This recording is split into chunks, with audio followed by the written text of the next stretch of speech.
ಬಾಬಾ ಸಾಹೇಬ್ರ ಒಂದು ಭಾವಚಿತ್ರದ ಜೊತೆಗೆ ಮತ್ತೆ ಎಲ್ಲಿ ಇರುತ್ತಾ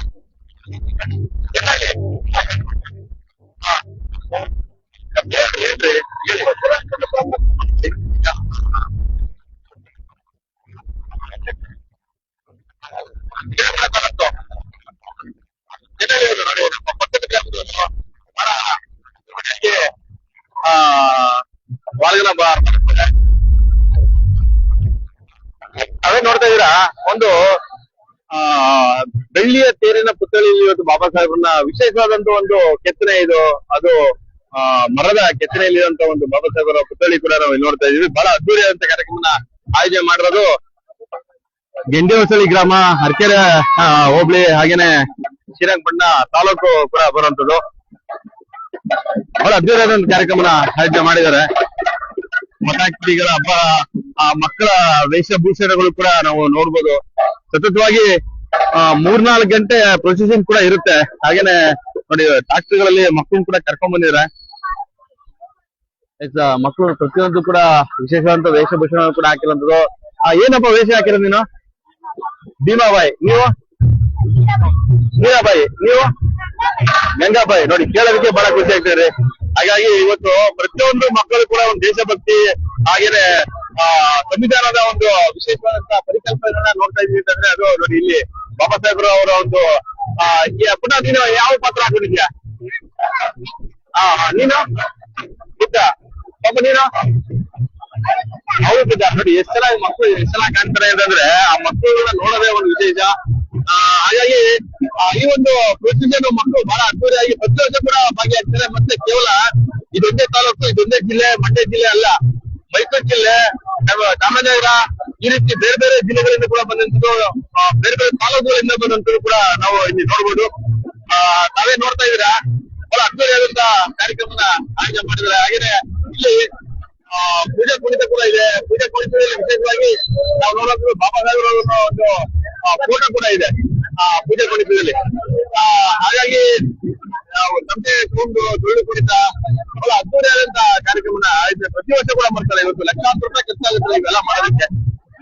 ಹಾಗೇನೆ ನಾವು ದಸರಾದಲ್ಲಿ ನೋಡ್ತೀವಲ್ಲ ಒಂದು ಸುಳ್ಳು ಕುಣಿತ, ಅವರು ಕೂಡ ಇಲ್ಲಿ ಬಂದಿದ್ದಾರೆ.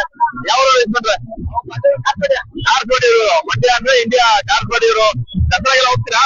ನೋಡಿ, ದಸರಾ ಆಗ ಪ್ರದರ್ಶನ ಕೊಡುವಂತ ಕಲಾತಂಡ ಇದು. ಹಾಗಾಗಿ ಇನ್ನೇನು ಕೆಲವು ಜನರಲ್ಲಿ ಪ್ರೊಸೀಜರ್ ಕೂಡ ಆಗಿದೆ.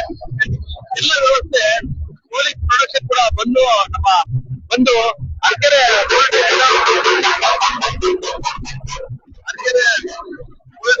ವಿನೋದ್ರವರ ನೇತೃತ್ವ ಕೂಡ ಇದೆ.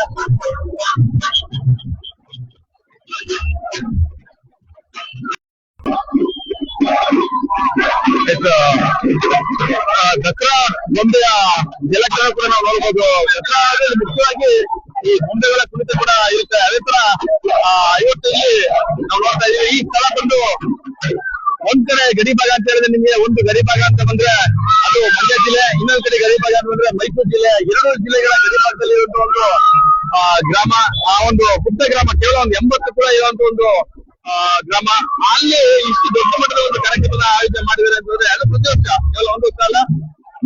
ನಾವು ನೋಡ್ತಾ ಇದ್ರೆ ಇಲ್ಲಿ ಬಹಳ ದೊಡ್ಡ ಮಟ್ಟದ ಒಂದು ಕೂಡ ಆಯೋಜನೆ ಮಾಡಿದ್ದಾರೆ.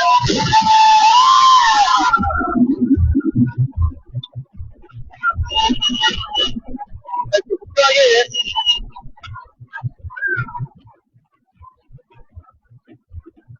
ಏನಂದ್ರೆ ನೋಡಿ, ಮಕ್ಕಳುಗಳಿಗೆ ಅವರ ಗ್ರಾಮದ ಹಬ್ಬದಕ್ಕಿಂತ ಮುಖ್ಯವಾಗಿ ನಾವು ನೋಡೋದು ಬಾಬಾ ಸಾಹೇಬ್ರ ಒಂದು ಜನ್ಮದಿನ. ಯಾವ ಗ್ರಾಮಗಳ ಹಬ್ಬ ಮಾಡೋದು ಪರವಾಗಿಲ್ಲ, ಅದನ್ನ ಬಹಳ ಅದ್ದೂರಿಯಾಗಿ ಇದನ್ನ ಆಚರಣೆ ಮಾಡ್ತಾರೆ. ಇರಪ್ಪ ಇದೆಲ್ಲ ಏನ್ ಬಂದಿರೋದ್ರಿಂದ ಇವ್ರಿಗೆಲ್ಲ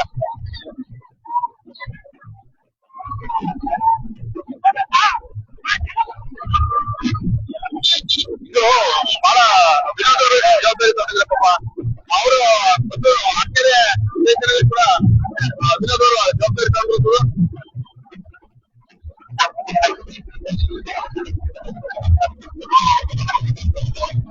ಪ್ರತಿಯೊಬ್ಬರು ಕೂಡ ಮನೆಗೂ ಬಂದು ಈ ಒಂದು ಕಾರ್ಯಕ್ರಮಕ್ಕೆ ಭಾಗಿಯಾಗಿ ವಿಶೇಷ.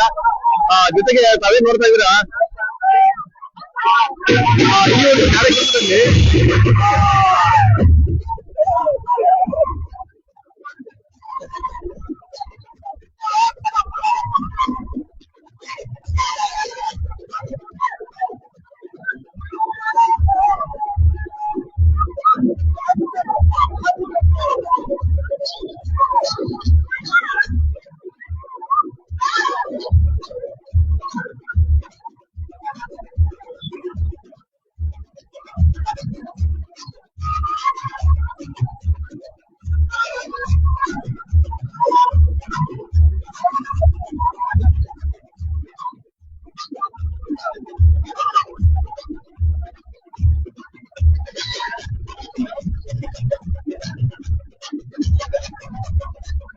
ಲೈವ್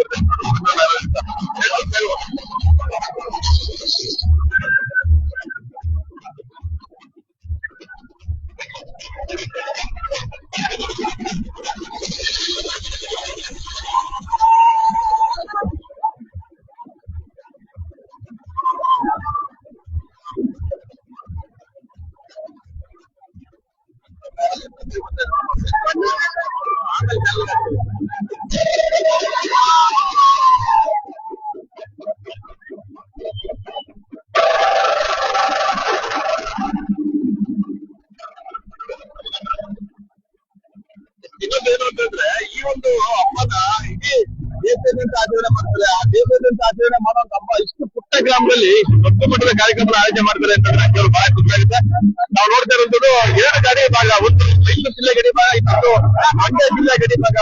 ಆ ಮಂಡ್ಯ ಜಿಲ್ಲೆ ಗಡಿ ಭಾಗದಲ್ಲಿ ಒಂದು ಪುಟ್ಟ ಗ್ರಾಮ, ಅದು ರಾಜ್ಯ ಹೆದ್ದಾರಿ 33 ಬರುತ್ತೆ. ಆ ರಾಜ್ಯ ಹೆದ್ದಾರಿ 33ರ ಪಕ್ಕದಲ್ಲಿರುವಂತದ್ದು ಗಂಗೇಶ್ವರಿ ಗ್ರಾಮ. ಪ್ರತಿ ವರ್ಷ ಕೂಡ ಅದ್ದೂರಿಯಾದಂತ ಕಾರ್ಯಕ್ರಮ ಆಯೋಜನೆ ಮಾಡ್ತಾರೆ.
ಮತ್ತೆ ಹಾಗಾಗಿ ತಾವೇನ್ ನೋಡ್ತಾ ಇದ್ದೀರಾ, ಇದು ಇಷ್ಟು ವಿಜೃಂಭಣೆಯಾಗಿ ಮಾಡ್ತಿರುವಂತದ್ದು ಒಂದು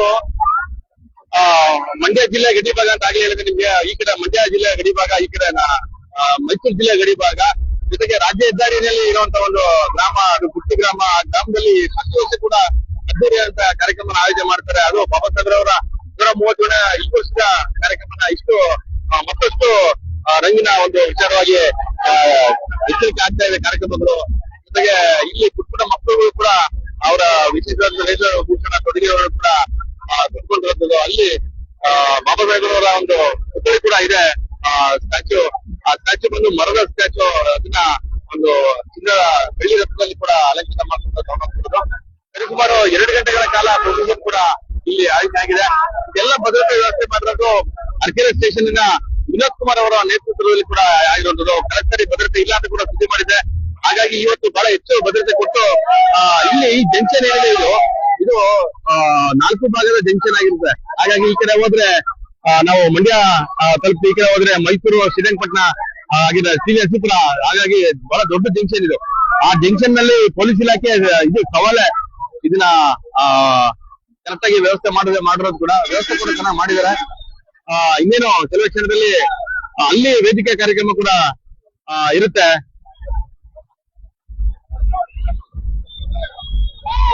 ನಾವು ಏನು ಇಷ್ಟು ನೋಡಿದ್ರೆ ಇಷ್ಟವರೆಗೂ ಕೂಡ ಒಂದು ದೊಡ್ಡ ಪ್ರೊಸೆಷನ್ ಜಲಕ್ಕೆ ಏನ್ ನೋಡಿದ್ರ, ಇದು ಗಿಂಡಿಹೊಸಳ್ಳಿ ಗ್ರಾಮ, ಶ್ರೀರಂಗಪಟ್ಟಣ ತಾಲೂಕು, ಅರಕೆರೆ ಹೋಬಳಿ ಮತ್ತೆ ಬನ್ನೂರಿನ ಪಕ್ಕದ ಗ್ರಾಮವಾಗಿರುವಂತದ್ದು. ಈ ಒಂದು ಜಂಕ್ಷನ್ ಅಲ್ಲಿ ಇಷ್ಟು ದೊಡ್ಡ ಪ್ರೊಸೆಷನ್ ನ ಬಹಳ ಸವಾಲಾಗಿ ಜವಾಬ್ದಾರಿ ತಗೊಂಡಂತದ್ದು ಅರಕೆರೆ ಸ್ಟೇಷನ್ ವಿನೋದ್ ಕುಮಾರ್ ಅವರ ಸಿಬ್ಬಂದಿ ಕೂಡ ಇದ್ರು. ಸರಿ ಸಿಬ್ಬಂದಿ ಇಲ್ಲ ಅಂತ ಕೂಡ ಸುದ್ದಿ ಮಾಡಿದೆ. ಹಾಗಾಗಿ ಈ ವರ್ಷ ಬಹಳ ಜವಾಬ್ದಾರಿಯಿಂದ ಭದ್ರತೆ ವ್ಯವಸ್ಥೆ ಕೂಡ ಕಲ್ಪಿಸಿದ್ರೆ.